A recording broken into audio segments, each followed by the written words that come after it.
My name is Pastor Chris Demetriou. This series is all about Greek words. We're going to pick Greek words in the New Testament and drop them in their setting so they can be an encouragement to you. The word for today that I'd like to expound on is the Greek word Agape, which is the God kind of love. I have three scriptures that always come to mind when I think of Agape. The first one I'm going to read to you is from John 17, and this is Jesus praying for all believers. That's you and me. And he says this, "I have declared to them your name and will declare it, that the love with which you loved me may be in them and I in them." So the Agape, the God kind of love, the love that God had for Jesus is actually dwelling in all believers. Because when Jesus prayed that prayer, God answered. The next scripture that comes to mind is 1 Corinthians 13, where it says that love never fails. God's love can't ever fail. It is the most powerful force, the most successful force in the universe. And we have that force dwelling in us. And then the final scripture is the passage in Romans, which says, "Yet in all these things we are more than conquerors through him who loved us. For I am persuaded that neither death nor life, neither angels nor principalities, nor powers, nor things present, nor things to come, nor height nor depth, nor any other created thing shall be able to separate us from the love of God, which is in Christ Jesus." So nothing can separate us from Agape. God himself is love. God is love. He doesn't possess it. He doesn't have to go and find it. He is love. And the love that he loved Jesus is dwelling in you and me. We need to realize that every second of the day, that love is available to us. So whatever you're going through, I encourage you to just separate yourself for a moment and just think about the love that God has for you. So much so that he sent his only begotten Son, Jesus, to the cross to die for you. But that love can never, ever be separated from you, and you cannot separate yourself from that love. So when you receive that love today, receive it and realize that your future is in God's hands and your future is successful. Today we're at a monastery just outside Paphos called Aios Neophytos. And the Greek word for today that we'll be examining is the word Phileo, which is love. But it's different to Agape, which is the God kind of love. This love is more deep affection that you have for someone. And we need to have both. But I'd like to just read you a scripture and show you the difference and why it's so important that we understand that we have to both love and phileo. We have to Agape and phileo. Jesus, in John 21, he confronted Simon Peter and he said this. He said, "Simon Peter, do you love me?" And he used the word Agape. And Peter's response was, "I love you, Lord." And the word phileo is there. 3 times Jesus asked Simon Peter, "Do you love me?" And his response is, "But I phileo you." And in fact, the last time he says, "You know I phileo you." See, he understood that Agape is such a great love that he could not attain it.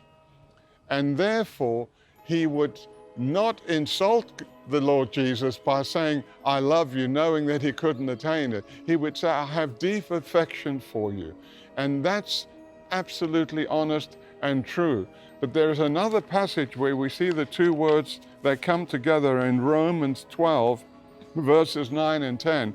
And the verse 9 says, "But let love, Agape, be without hypocrisy." When you love God, you can't love God from behind a mask. That is hypocrisy. But it then goes on to say, "Be kindly affectionate to one another with brotherly love, in honor giving preference to one another." Although the word agape is used in the context of God, the word Phileo is used twice in that verse, and it's concerning brotherly love. Brotherly love is about family love. Family love means that you have a deep affection because of your understanding for each other, you're caring for each other, and it's a different kind of love. Those two words are so important to us as we walk and as we exercise the will of God for our lives. We can't just love without having deep affection, without the phileo, that brotherly phileo.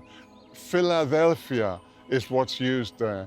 I encourage you today, make up your mind not to just love, but to have deep affection that cares and considers and brings honor to everyone. And when you do that, God is pleased. It will benefit you. God's love with you and God's love in you will be demonstrated that way. Today we're here at a monastery just outside Paphos, Ios Neophytos, and I'll be discussing a word that appears 9 times in Matthew chapter 5, and that is the word Makarios. It is blessed or blessed. Most people don't quite understand what it is to be blessed. I've had, over the years, people come to me and say, Pastor Chris, how do I know I'm blessed? Well, in this passage, and remember, Jesus is talking to people that are citizens of his kingdom, because he starts off, he's talking to his disciples and he says, blessed are the poor in spirit, for theirs is the kingdom of God. So we're talking about the people that are involved or citizens of the kingdom of God. But he calls them blessed or blessed. The Greek word Makarios means to pronounce happy or blessed. It's not how you feel, it's not what you are taking from God. It's what he has seen in you, it's what he calls you, it's what he has announced and pronounced about you. So I declare, in line with God's word, that you are blessed. And because you're blessed, you're happy. And because you're happy, everyone around you will see a change in you, will see something attractive in you, because people that are happy are very attractive people. So Makarios is about blessed, being blessed, because God has pronounced it, has made you blessed. It's what God sees when he looks down at you. You're the apple of his eye, so he wants to bless you. So he declares and he announces the fact that you are blessed. In contrast, the Old Testament concept of being blessed had to do with material possessions, God blessing you materially.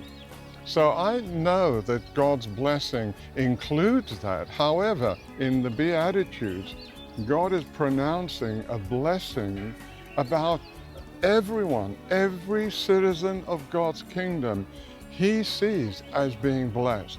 See yourself as being blessed.